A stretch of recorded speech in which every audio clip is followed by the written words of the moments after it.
పవన్ కళ్యాణ్ గారు రీసెంట్ గా కాకినాడ వేదికగా ఒక మీటింగ్ ఏర్పాటు చేసుకుని కులాల గురించి మతాల గురించి చాలా క్లియర్ గా ఆయన వేని ఆయన ఆలోచనలు ఆయన సిద్ధాంతాలని మొహమాటం లేకుండా చెప్పేశారు. కాపుల గురించి మాట్లాడినటువంటి మాటలు ఇప్పుడు కొంతమంది వైఎస్ఆర్సీపీ కాపుల్లో విద్యా, ఉద్యోగం, కళ్యాణం, అనారోగ్యం, విదేశీ ప్రయాణం, అనేక రకాల సమస్యలకి శాంతి పూజ చేసి రక్షలు ఇవ్వబడును. ఓం శివశక్తి పీఠం జ్యోతిష్యాలయం. చెప్పాలంటే వాళ్ళకి ఒక మంచి ఆయుధంగా దొరికేసింది అని చెప్పాలి. పవన్ కళ్యాణ్ గారు ఏంటి అనేది మనం ఆల్రెడీ మాట్లాడుకున్నాం.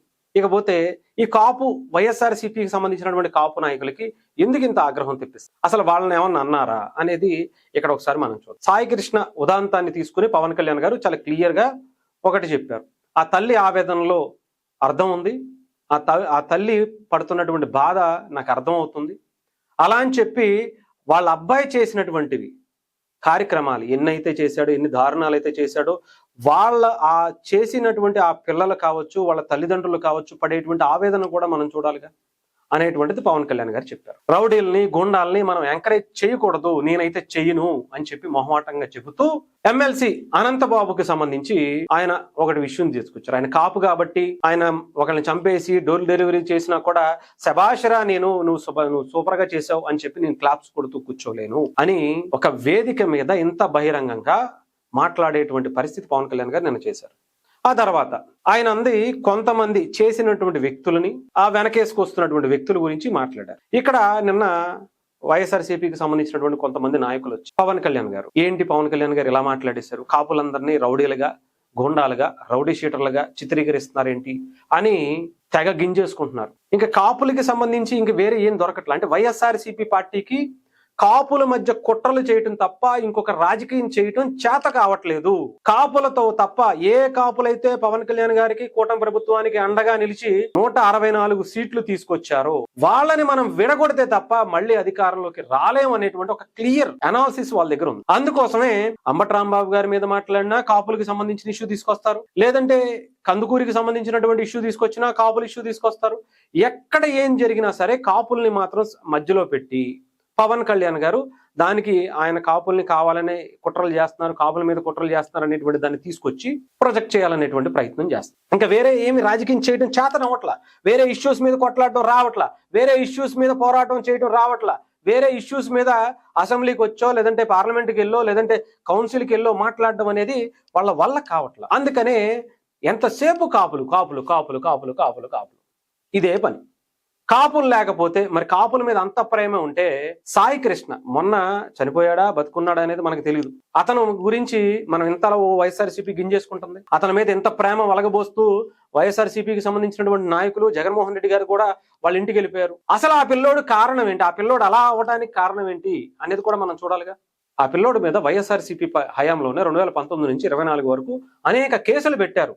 రౌడీ షీటర్ ఓపెన్ చేసినా, ఇంకో గంజాయి కేసులు పెట్టినా, ఇంకొకటి పెట్టినా, ఆ అబ్బాయి తప్పులు చేసినా ఇవన్నీ పెట్టింది కూడా వైఎస్ఆర్సీపీ హయాంలోనే పెట్టారు. అరెస్ట్ చేసి లోపలేశారా, అతనికి శిక్ష పడిందా అంటే లేదు. మళ్ళీ అతను బయటకు తీసుకొచ్చేటువంటి పనులు, అతని మీద పూర్తి స్థాయిలో శిక్షలు పడకుండా ఆపేటువంటి ఆధారాలు లేకుండా సరిగ్గా పనిచేయటం, ఇవన్నీ కూడా ఆ హయాంలోనే. అదే గనక వైఎస్ఆర్సీపీ హయాంలోనే కేసులు గట్టిగా పెట్టి అతన్ని గట్టిగా శిక్షలు వేసి లోపలేసి ఉండుంటే ఈరోజు ఈ తల్లికే కాదు, అంటే సాయి కృష్ణ తల్లికే కాదు, ఆ వ్యక్తి చేసినటువంటి అనేక దారుణాలు, ఆ దారుణాలకు బలైనటువంటి కుటుంబాలు, వ్యక్తులకి వాళ్ళు అనుభవిస్తున్నటువంటి బాధకు కూడా ఆ రోజే ఫుల్ స్టాప్ పడేదిక. మొదటి తప్పు చేసినప్పుడే ఆ అబ్బాయిని శిక్షించి ఉంటే ఇంతవరకు వచ్చేదా? సరే, ఇక్కడ పక్కన పెడదాం. నార్మల్ గా ఇప్పుడు కాపులకు సంబంధించి మాట్లాడేస్తున్నారు కదా. ఇప్పుడు ఆ కాపు, ఆ బిడ్డ మీద, ఎవరైతే సాయి కృష్ణ అనేటువంటి బిడ్డ మీద కేసులు పెట్టింది ఎవరు, రౌడీగా చిత్రీకరించింది ఎవరు? వైఎస్ఆర్సీపీ కాదా? కేసులు పెట్టింది వైఎస్ఆర్సీపీ కాదా? అంటే కాపులను అనగదొక్కుతుంది వైఎస్ఆర్సీపీ. ఇప్పుడు ఉన్నటువంటి ప్రభుత్వం, మీరే అర్థం. ఇక నెక్స్ట్, ఇక్కడ అసలు కాపుల గురించి మాట్లాడే ముందు అంబటి రాంబాబు గారి గురించే మాట్లాడాలి. ఎందుకంటే కాపులు రౌడీలు, కాపులు తిరుగుబోతులు, కాపులు ఇంకా అసలు వాళ్ళు దేనికి పనికిరాని ఒక ఎలాంటి వ్యక్తులు అనేటువంటిది జనాల్లోకి తీసుకెళ్లినటువంటి వ్యక్తి ఎవరైనా ఈ దేశంలో, ముఖ్యంగా ఆంధ్రప్రదేశ్ లో ఉన్నారంటే అంబటి రాంబాబు గారికి. ఆ క్రెడిట్ అంతా అంబటి రాంబాబు గారికి ఇవ్వాలి. ఎందుకంటే ఒక ఎమ్మెల్యేగా ఉండి ఒక కాపు సామాజిక వర్గం నుంచి వచ్చి అదే సామాజిక వర్గాన్ని తాగుబోతులని, తిరుగుబోతులని, వాళ్ళకి పని పాట చేతగాదని, వాళ్ళంత దరిద్రులు, వాళ్ళంత వేస్ట్ ఫెలోస్ ఎవరు లేరని మాట్లాడింది ఆయన కాదా? మరెవరు? ఆయన వైఎస్ఆర్సీపీలో లేడా? ఒకసారి చెక్ చేసుకోవాలి. అంబటి రాంబాబు అనేటువంటి వ్యక్తి ఒక సీఎం స్థాయి వ్యక్తిని, వాళ్ళ తల్లిని నడి రోడ్డు మీద ఒక రౌడీ లాగా ఎలా రెచ్చగొడుతూ అక్కడ ఉండేటువంటి పోలీసు వాళ్ళని, అక్కడ ఉండేటువంటి జనాన్ని, తల్లిని తిట్టినటువంటి పరిస్థితి ఎవరు చేశారండి? చెప్పాలి. సరే, ఇంత వల్లమాన ప్రేమ ఇప్పుడైతే వచ్చేసిందో, పలానా వాళ్ళని ఎలా తిట్టేస్తున్నారు, పలానా వాళ్ళని అలా తిట్టేస్తున్నారు, అది ఇదని చెప్పినప్పుడు మరి ఇదే ఎమ్మెల్సీ అనంతబాబుని వెనకేసుకొచ్చింది ఎవరు?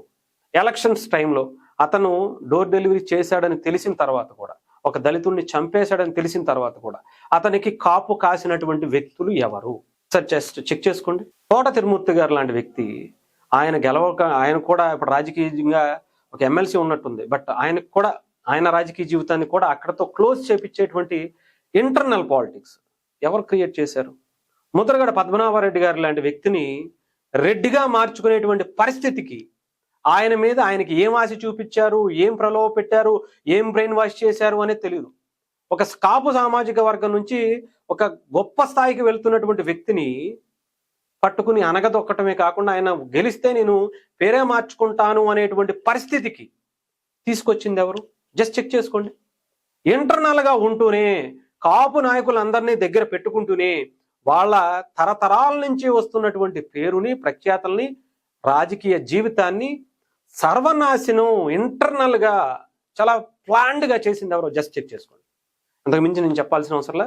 ఎవరు పవన్ కళ్యాణ్ గారికి వ్యతిరేకమో, పవన్ కళ్యాణ్ గారి కాపులకు వ్యతిరేకమా, లేదా కమ్మలకు వ్యతిరేకమా, లేదంటే అందరికీ అనుకూలమా అనేది జస్ట్ మీరు చెక్ చేసుకుంటేనే అర్థమవుతుంది. మానసికంగా, శారీరకంగా అన్ని రకాలుగా కూడా వాళ్ళ జీవితం అక్కడతో క్లోజ్ అయిపోయేలా సెట్ చేసింది ఎవరో మీరు చూసుకోండి.